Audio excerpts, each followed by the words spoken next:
You have questions, and we have answers. Today's show is going to be a collection of listener questions that have come in over the last few weeks. Some of these are questions I hear from our clients on a regular basis, so I thought we'd dedicate the entire show to questions from you, our listeners. Here we go. It's time for the My Retirement Clarity Podcast with Lee Perkins, financial planner and president of J.L. Perkins Wealth Management.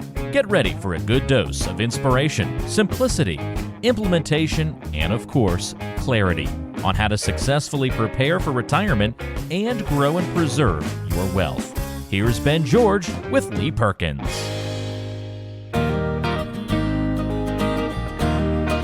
Well, welcome into My Retirement Clarity. I'm Ben George. He is Lee Perkins, owner and financial advisor at J.L. Perkins Wealth Management. Lee, good to talk to you again. About to come up on Thanksgiving. You ready?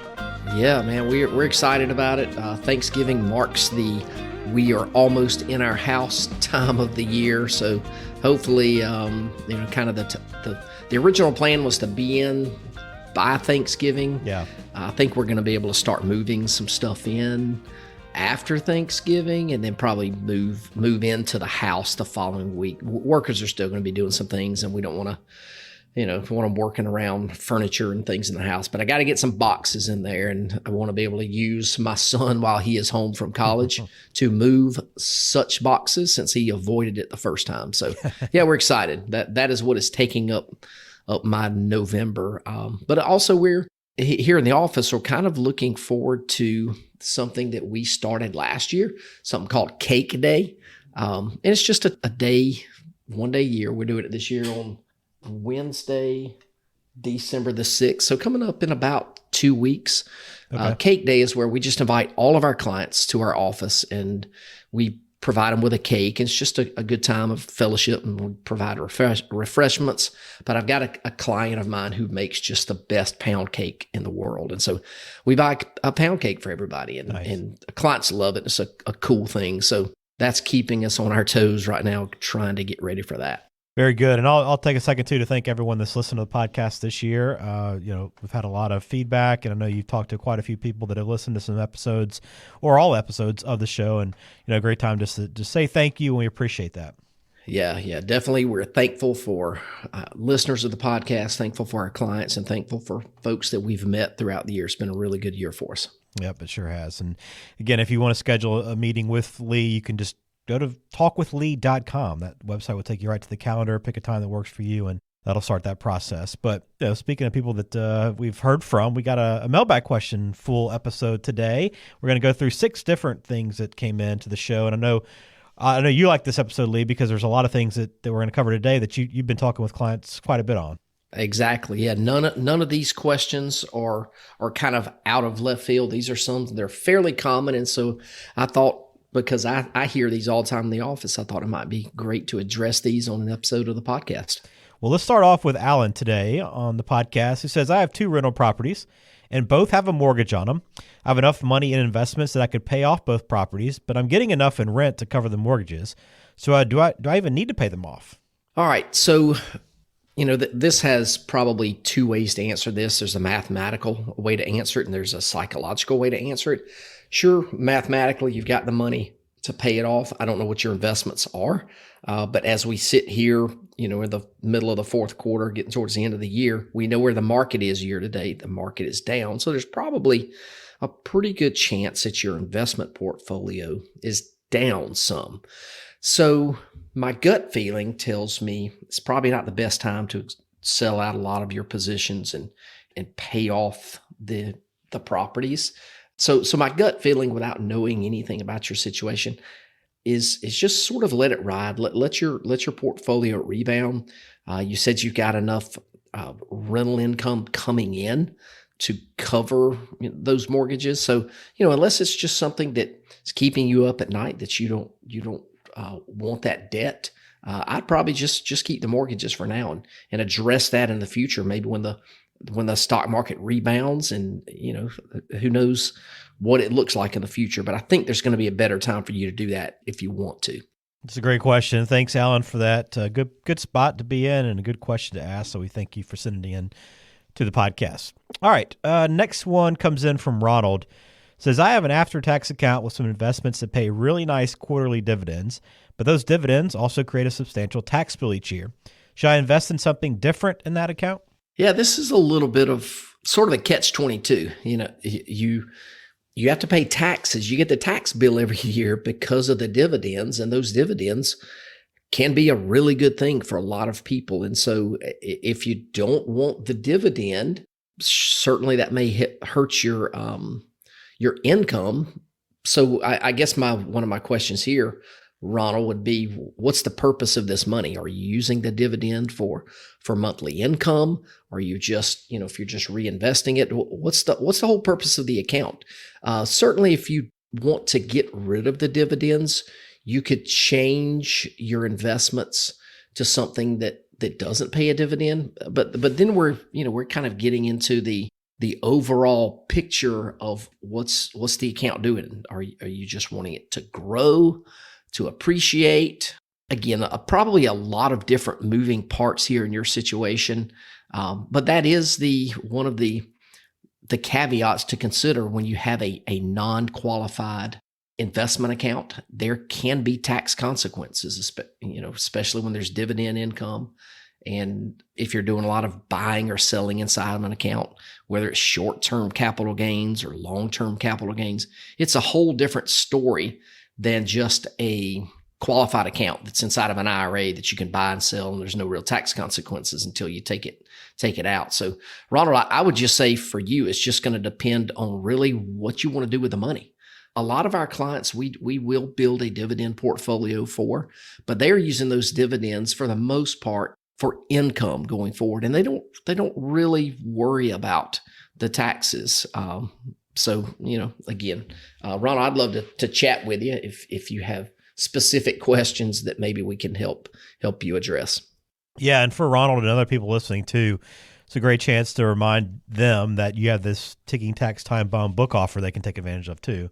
Yeah, so that's a book that we co-authored a couple of years ago with a good buddy of mine, and we offer a lot of solutions on how you can address the potential of increasing taxes in the future. And we do address non-qualified accounts in there. So if you want a copy of that book, just text the word diffuse to 478-475-2050, and that's DEFUSE.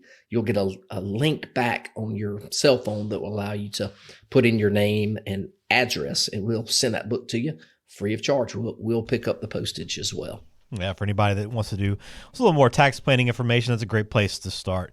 All right, let's get back to the mailbag. I got a question from Mary. What do you think about this one, Lee? I had kids later in life than most people, so I'm almost 60, and my twin boys will be heading to college in a few months. I really want them to be able to finish college without any huge student loans, but I'm not sure that I can pay for both of them to get through school without hurting myself financially. I'd like to retire eventually, after all. So which thing should I place a higher priority on? Their education or my retirement? Which I think is a great question because you're kind of in this boat right now, huh? Yeah, exactly. I'm just a few years behind her. I would say, Mary, as much as you want to send your boys to college and not have them accumulate a lot of student loans, I would rather them have student loans than you to make a huge sacrifice financially at your age, because I don't want you to sacrifice your retirement. If you do, it could mean that you have to work longer than you originally planned. And I don't like that for somebody that's at your age and stage in life, because our health is not promised. You said you're almost 60. So it tells me you got a little bit of a late start in life with twin boys heading to college, and there's nothing wrong with that at all. But man, your boys have a lot more earnings potential than you. And I'm not talking about the dollar amount, because I don't know how much you make or how much they make, but I'm just talking about the years to make money. So yeah, I would be careful about you sacrificing financially in order to make sure they don't have student loans. Nothing wrong with student loans. And there's also nothing that says that they can't work a semester, go to school a semester, work a semester, go to school a semester, or maybe do some type of co-op where maybe a company would pay for their college. So just a few things to think about right there, Mary. And again, don't beat yourself up over it. I know a lot of times we sort of, we will, because we want the best for our kids. And I do everything I could possibly do for my kids. And I know you will too, but I don't want you to jeopardize your retirement lifestyle on college for the boys. Yeah, I don't know. That's a situation, Mary, that many people are in and will continue to find themselves in. So I'm glad you asked that for us today on the podcast. Hey folks, Lee Perkins here. If you've listened to this podcast for any amount of time, you know how much I hate taxes, and I know you probably do too. Our politicians are completely out of control. Their spending is off the chart, and you've got to be prepared for increasing taxes in the future. So we've written a book called Diffuse: 7 Steps to Protecting Your 401k or IRA from the Ticking Tax Time Bomb. You're going to want to grab a copy of this book and learn how you can protect yourself. Then you'll have to decide if you want to take action right now or if you'd rather wait until the IRS changes the rules of the game. Either way, the choice is yours. To get a free copy of the book, just text the word diffuse to 478-475-2050. That's DEFUSE to 478-475-2050. And we'll send you a free copy. Thanks again for listening. Now back to the show. All right, Dana's next up says, my husband and I are getting divorced and deciding how to split up our assets. He'll owe me about $200,000. I could take that from his 401k or just take that amount from cash in our money market account. Which should I choose? I'm not a marriage counselor, so I'm just gonna assume that the divorce is already, that it is going to happen. Like you said you are getting divorced. So if I am you, Dana, and I actually have the choice of taking money from a 401k or money that's in cash, I'm going to take the cash, because if you get $200,000 that's in a money market, you get $200,000. If you get $200,000 from his 401k, you are going to get $200,000, and part of that money is you're still going to owe taxes on. If this is how it's going to be written up in the quadro, which is the divorce paperwork. So lots of times a spouse that's getting divorced, that paperwork is going to say, hey, you get half the 401k, they get half the 401k, and then you just basically put that in your own 401k. Well, if you get $200,000 and put it in your own 401k, there's a tax lien against that account. So you're not really getting $200,000. I would rather you get the $200,000 in cash, and then you can invest that however you want in a non-qualified account, just like we talked about with the other person earlier. A non-qualified account, you're going to owe taxes on the gains, but that's generally going to be a little more favorable tax rate for most people, capital gains rates rather than just the ordinary income. So yeah, Dana, that's what I would do. I'm sorry the marriage didn't work out, but yeah, if I'm you, I'm taking the cash. That's such a great question too, because I would assume that not everyone thinks about that, right? They just kind of think everything's equal. Right. Yeah. I think, I don't know, people sometimes when they're going through a divorce, sometimes emotions play into their decisions, and sometimes people can get a little bit more greedy, and they overlook things like taxes and some of the long-term implications. So it doesn't sound like there's any of that going on here, because you just wanted to know what's best to take it from. So yeah, Dana, I would take that cash. All right, Sherry is next up on her mailbag here. Says, I almost got out of the market before it dropped down recently. Now I'm back to where I was before. Should I get out now? All right, Sherry, I will assume that you may be a newer listener to the show. And I think we've had somebody ask a similar question before. Sherry, I don't try to predict where the stock market is. We've had obviously a rocky road this year. The last few weeks have been pretty good. But if you're somebody that's wondering if you should get in, wondering if you should get out, I question how much exposure to the stock market you should probably have, because you can't time the stock market. It is impossible to do. The only people that can successfully do it all the time are people that are called liars. It just can't be done. So I would say, Sherry, probably what you should do is hopefully partner with an advisor that can give you some good solid advice. Assess the amount of risk that you're comfortable with, and build a portfolio that you can live with in up markets and down markets. And that way you're not constantly guessing if you should get in or get out. So, like I always tell folks on the show, Ben, if your portfolio and what's going on in the market is keeping you up at night, you probably don't need to be in the stock market. You probably need to be in something that is a safer, some type of safer strategy, whether it's, just cash or a CD or some type of fixed annuity or something like that. But probably the stock market is not for you. Yeah, absolutely. Great question, Sherry. Thank you for that. All right. Last one here, Lee. It's in from Lenny. It says, I'm embarrassed to ask this question because I know there are people who have actual problems with money that would love to be as fortunate as I've been. But I'm wondering what you do once you're in your 70s and realize you have more money than you'll ever be able to spend. I have 3 kids, and I guess I'll probably just inherit all of it. But in a weird way, I'm almost sad that I didn't get to enjoy a little bit more of life along the way instead of working so hard to save up all this money that I'll never use myself. All right, Lenny, great question there. And there's absolutely no reason to be embarrassed here, because I would tell you that this is something that a lot of my clients, they come to the same realization that you have. They're like, hey, I've got more money than I've ever, that I'm ever going to possibly spend. And they start thinking about what to do with it. And I don't want you to second guess maybe some of the things that you didn't do in the past, because you said you were a little bit sad that you didn't enjoy life a little bit more along the way. Man, even though, you're 70 or early 70s right now, you're as young as you're ever going to be. So I would say enjoy it. Enjoy life to the max right now, because all of our clocks are ticking. You're just a little bit further down the field than I am. You're about 20 years older than me. So yeah, you made the point that your kids are probably going to inherit it. I'll tell you what I see a lot of people doing nowadays is they start giving some of that money to their kids while they're still alive. And maybe it's not just in, writing your kids a check, that you can do some of that every year, of course. But man, one of my favorite things to watch my clients do is do a big trip for their kids and grandkids every year or a couple times a year, to where they're footing the bill.